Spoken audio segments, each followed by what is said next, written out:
being that we have two separate points of view on this matter and two separate conclusions, we cannot go to the city with a firm recommendation.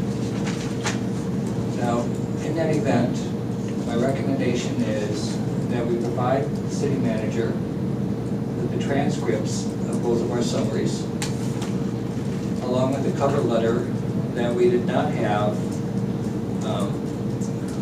a conclusive point of view as a personnel board, and let him take our thoughts and apply them to whatever decision the city makes. Second. Any discussion? All in favor? All in favors? Aye. No one being opposed, the motion is passed.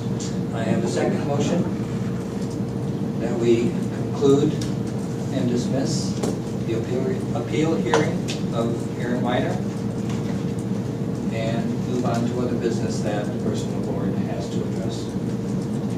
Second. Excuse me. Excuse me? Did you mean conclude and adjourn the hearing, not dismiss the hearing? No, that's Conclude and adjourn dismissal of the- the Aaron Weiner hearing, but not the board meeting. Mr. Chairman, Yes, sir. may I make a record? Yes. Council, is that appropriate? You wish to make a record? So long as it's within the scope of the agenda. Oh, it is. This proceeding, based off of the understandings of the parties and off of a stipulation entered related to a legal matter, is proceeding pursuant to the Peace Officers Bill of Rights, ARS 301106, which this board is considered a appeals board, and the next steps related to the rights that my client has basically depend on whether the board, number one, exists, number two, makes a decision, and number three, whether there is a finding that the city has met its burden of proof on appeal for the disciplinary action. I have never faced a situation where a board has decided to basically issue two separate opinions, and although I understand that the board is typically only advisory, the Peace Officers Bill of Rights, which the parties have agreed does apply to this proceeding, actually changes the legal standard for what happens at the next step appeal, depending on what the board finds.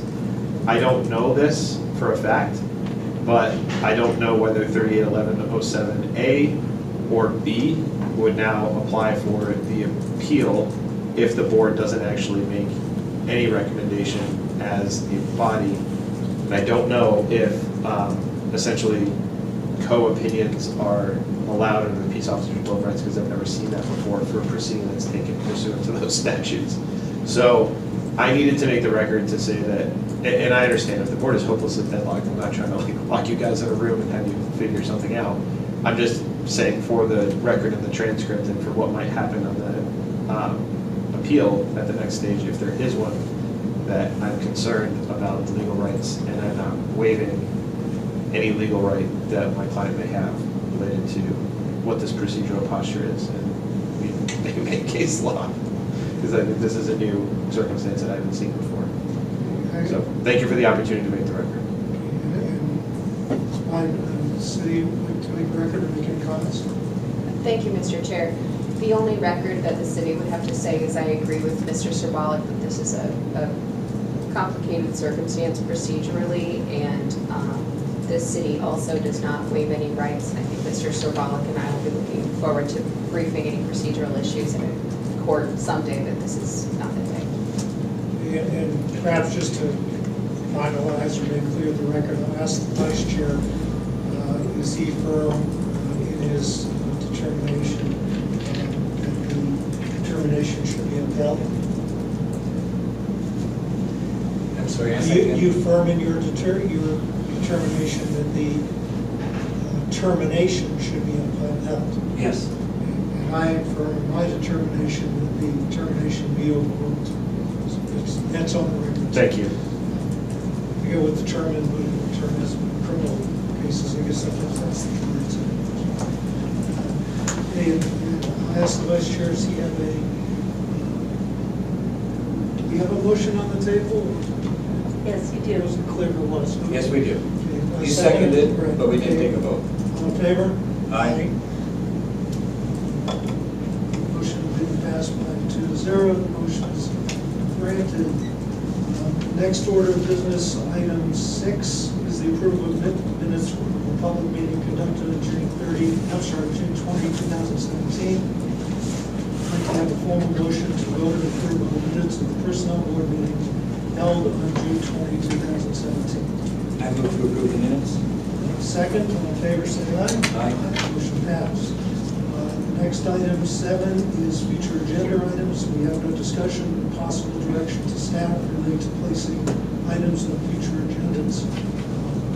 Mr. Vice Chair, does he have any matters that you would like to have placed on future agendas? The only matter is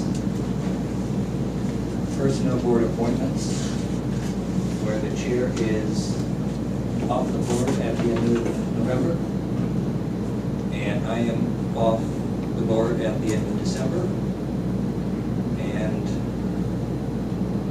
that's an item that the board needs to deal with.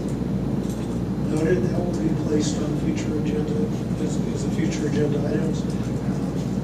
Board will not be taking formal motion vote on such matters. And Council? Chair, yes, I'd like to add, typically, the way the city handles that with the boards and commissions is that the staff liaison, in this case, HR Director Donna Brown, reports to the mayor and council's office that 2 terms are ending and that we need additional people. They put out a call to the public for applications, and then the council will nominate folks to replace your terms. So I don't think you need to put it on a future agenda, but just ask that Donna provide that information.